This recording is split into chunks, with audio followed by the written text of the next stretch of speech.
আসসালামাইকুম ভাই, কেমন আছেন ভাই? ভালো আছেন ভাই? একটা বিষয় শুনলাম, আমি শিওর জানি না।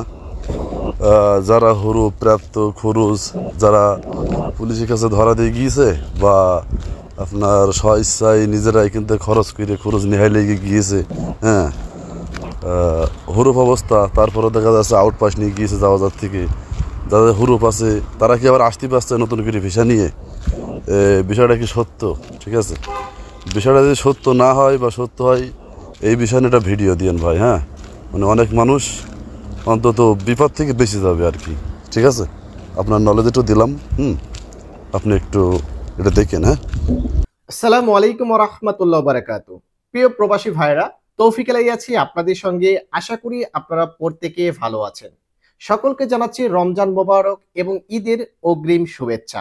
তো বন্ধুরা, এক প্রবাসী ভাই আমাকে একটি ভয়েস পাঠিয়েছে। সে বলতেছে যে বর্তমানে নাকি নতুন আইন হয়েছে, সাওয়াক্কাস, আমেন মঞ্জিল বা আমেল আইডি যে কোনো প্রবাসীর যদি হুরুপ থাকে, সে যদি এম্বাসির মাধ্যমে আউটপাস নিয়ে দেশে চলে যায় অথবা কোনো অস্থা ধরে তারপর দেশে চলে যায়, সে আবার নতুন করে সৌদি আরবে নতুন ভিসায় যে কোনো মুহূর্তে আসতে পারবে।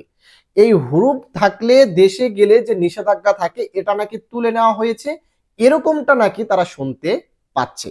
আসলে এই কথাটা কতটুকু সত্য, আজকের ভিডিওতে এই বিষয়ে তথ্য দেওয়ার চেষ্টা করব। সম্পূর্ণ ভিডিওটি দেখবেন এবং সহজ সরল প্রবাসীদের সাথে যেন কোনো প্রতারক চক্র প্রতারণা করতে না পারে, এজন্য এই ভিডিওটিকে শেয়ার করে দিয়ে এই ভিডিওটি যেন প্রত্যেকটা প্রবাসী ভাই দেখতে পারে, এজন্য অবশ্যই ভিডিওটিকে শেয়ার করে দিবেন। তো দেখেন, আপনাদেরকে একটি জিনিস আমি বলি, সৌদি আরবের আইন যদি কোনো তৈরি করা হয় বা সৌদি আরবের আইনের যদি কোনো পরিবর্তন করা হয় বা নতুন করে সৌদি আরবের আইন যদি তৈরি বা সংশোধন বা যেটাই বলেন না কেন সেটা যদি করা হয়, তাহলে কিন্তু দেখবেন সৌদি আরবের ট্রাস্টেড যে সকল ওয়েবসাইট রয়েছে বা সৌদি আরবের যেগুলো ভেরিফাইড সাইট রয়েছে, সেই সকল সাইটে কোনো না কোনোভাবে নিউজ প্রকাশ করা হয়ে থাকে, কোনো নোটিশ আকারে, কোনো ভিডিও আকারে বা যে কোনোভাবে কিন্তু এটা প্রচারণা করা হয়ে থাকে। আর এই হুরুপ আছে, এই ধরনের প্রবাসী দেশে গিয়ে আবার আসতে পারবে এমন আইন যদি সৌদি স্বরাষ্ট্র মন্ত্রণালয় করে থাকে, তাহলে এটা কিন্তু বাংলাদেশ দূতাবাস থেকেও প্রচারণা করার দরকার ছিল এবং জেদ্দা কনসুলেট থেকেও কিন্তু এটা প্রচারণা করার কথা ছিল। পূর্বে একটি নিউজ আমরা পেয়েছিলাম, সেটা হচ্ছে 25শে অক্টোবর 2022-এ আমাদের একটি নিউজ প্রকাশ করা হয়েছিল, সৌদি মানব সম্পদ মন্ত্রণালয়ের পক্ষ থেকে সেই নিউজটি প্রকাশ করা হয়েছিল। নিউজটি হচ্ছে যে এখন থেকে কোন জেনারেল কর্মীদেরকে কফিল চাইলেই হুরুপ দিতে পারবে না এবং যাদের পূর্বে হুরুপ দিয়েছে তারা এখন তলবের মাধ্যমে অর্থাৎ কাফলার মাধ্যমে তাদের এই হুরুপটিকে তুলতে পারবে। এই নিউজটি যখন সৌদির বিভিন্ন গণমাধ্যমে প্রচার করা হয়, তখন কিন্তু রিয়াদ দূতাবাস এবং জেদ্দা কনসুলেটের ওয়েবসাইটেও কিন্তু এই নিউজটিকে প্রকাশ করা হয়েছিল। তাই এটা আমরা ধরে নিচ্ছি যে এই হুরুপ বিষয়ে যদি কোনো আপডেট আসে, তাহলে সবার আগে প্রত্যেকটা প্রবাসী সহ রিয়াদ দূতাবাস, জেদ্দা কনসুলেট এবং সৌদি আরবের বিভিন্ন গণমাধ্যমে কিন্তু এটা প্রচার চালানো হবে।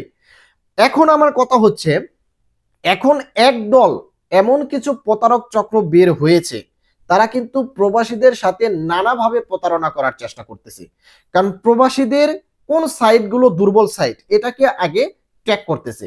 যেমন প্রবাসীদের বর্তমানে হুরুপ তুলতেছে, যার কারণে এই হুরুপ নিয়ে প্রবাসীদেরকে সাথে প্রতারণা করার জন্য বিভিন্ন ফন্দি আঁকতেছে। আবার প্রবাসীদের পকেটে সবসময় টাকা থাকে, যার কারণে বিকাশের মাধ্যমেও কিন্তু প্রবাসীদের সাথে প্রতারণা করার চেষ্টা করে। তো আজকে ওইসব বিষয়ে কথা বলবো না। এখন বিষয়টা হচ্ছে, যেহেতু প্রবাসীরা এই হুরুপ বিষয়ে একটু আপসেট হয়ে আছে যে হুরুপ কিভাবে তোলা যায়, আমেল আইদিরা হুরুপ তুলতে পারতেছে, তাহলে আমেল মুঞ্জিলও হুরুপ তুলতে পারবে বা আমেল যে সাওয়াক্কাস রয়েছে তারাও হুরুপ তুলতে পারবে। তো এই জিনিসগুলোকে ট্র্যাক করে প্রথমে প্রতারক চক্ররা যে কার কি প্রয়োজন, কাকে কোথায় আঘাত করলে আমি তার কাছ থেকে টাকা হাতিয়ে নিতে পারবো। তো তখন এই জিনিসগুলো বিশ্লেষণ করে এখন যখন দেখতেছে যে আমিন মঞ্জিল এবং সাওয়াক্কাস এদের হুরুপ তোলা যাচ্ছে না, তখন তারা কি বলতেছে যে তোমাদেরকে আমরা দেশে পাঠিয়ে দিচ্ছি খুরুজ নেহাই লাগিয়ে, আবার তোমরা দেশ থেকে ফিরে আসতে পারবা, এমন ভাবে তোমাদেরকে খুরুজ নেহাই লাগিয়ে দিব, এরকমটা বলতেছে এই প্রতারক চক্র। কিন্তু আসলে কিন্তু তাদেরকে যদি খুরুজ নেহাই পাঠিয়েও যদি দেয়, অস্তা ধরে কিন্তু তারা কিন্তু অনির্দিষ্ট কালের জন্য নিষিদ্ধ হয়ে যাবে, আর কিন্তু সৌদি আরবে প্রবেশ করতে পারবে না। যতক্ষণ পর্যন্ত তাদের উপর থেকে নিষেধাজ্ঞা তুলে নেওয়া না হবে ততক্ষণ পর্যন্ত কিন্তু তারা সৌদি আরবে প্রবেশ করতে পারবে না। কারণ এটা সৌদি আরবের আইনে রয়েছে যে আপনি মোখালেফ হয়ে যে কোনো ভাবেই আপনি দেশে যান না কেন, আপনি এম্বাসির মাধ্যমে আউটপাস নেন অথবা অস্তাধীরে খুরুজ নেহাই লাগিয়ে তারপর আপনি চলে যান, যে কোনো ভাবে আপনি মোখালেফ থেকে যদি দেশে চলে যান, এক্ষেত্রে অনির্দিষ্টকাল, নির্দিষ্ট কোনো কাল নেই যে 3 বছর 4 বছর 7 বছর, নির্দিষ্ট কোনো কাল নেই, অনির্দিষ্ট কালের জন্য আপনি নিষিদ্ধ হয়ে যাবেন, আপনি আর সৌদি আরবে প্রবেশ করতে পারবেন না। এটা কিন্তু পূর্বেরই আইন। এখন হঠাৎ করেই এই প্রতারক চক্ররা বাতাসের মধ্যে ভাসিয়ে দিয়েছে, সহজ সরল প্রবাসীদের কানে ভাসিয়ে দিয়েছে যে এখন তোমাদেরকে খুরুজ নেহাই লাগিয়ে দিই, তোমরা দেশে চলে যাও, নতুন ভিসায় আসো, তুমি নতুন ভিসা আসতে পারবে। অথচ যারা মোখালেফ থেকে যাবে তারা কিন্তু কখনোই সৌদি আরবে প্রবেশ করতে পারবে না। এটা পূর্বে এই আইন ছিল, বর্তমানে এই আইনই আছে। এবং যদি এই আইনের পরিবর্তন হতো তাহলে বিভিন্ন সৌদি আরবের গণমাধ্যম, জেদ্দা কনসুলেট, রিয়াদ দূতাবাস বা প্রত্যেকটা প্রবাসীর কানে কানে এই নিউজটা কিন্তু থাকতো। আশা করি আপনারা বুঝতে পেরেছেন। যাদেরই হুরুপ রয়েছে, যদি হুরুপ তুলতে না পারেন আর আপনাদেরকে যদি প্রলোভন দেখিয়ে এই কথা বলে যে আমাদেরকে টাকা দাও, আমরা তোমাদেরকে খুরুজ নেহাই পাঠিয়ে দিচ্ছি, আমরা ভিসা দিচ্ছি, নতুন ভিসায় আসো, ভাই আপনাদেরকে কিন্তু এয়ারপোর্ট থেকে ফেরত পাঠিয়ে দিবে। আপনার ভিসা অনেক সময় পাসপোর্টে স্ট্যাম্পিং এ হবে না। আশা করি বুঝতে পেরেছেন। তাই এই প্রতারক চক্রের ফাঁদে পা না দিয়ে যাদের হুরুপ রয়েছে, যদি থাকতে চান চুপচাপ থাকুন, যদি চলে যেতে চান তাহলে একেবারে চলে যান, কারণ কোনোভাবেই আপনি সৌদি আরবে আর প্রবেশ করতে পারবেন না। আশা করি বন্ধুরা বুঝতে পেরেছেন। অবশ্যই প্রবাসীদের উপকারের জন্য ভিডিওটিকে শেয়ার করে দিবেন এবং আমার চ্যানেলটিতে যারা নতুন দর্শক অবশ্যই সাবস্ক্রাইব করে সঙ্গেই থাকবেন। ভালো থাকবেন, সুস্থ থাকবেন, সকলকে জানাচ্ছি আসসালামু আলাইকুম।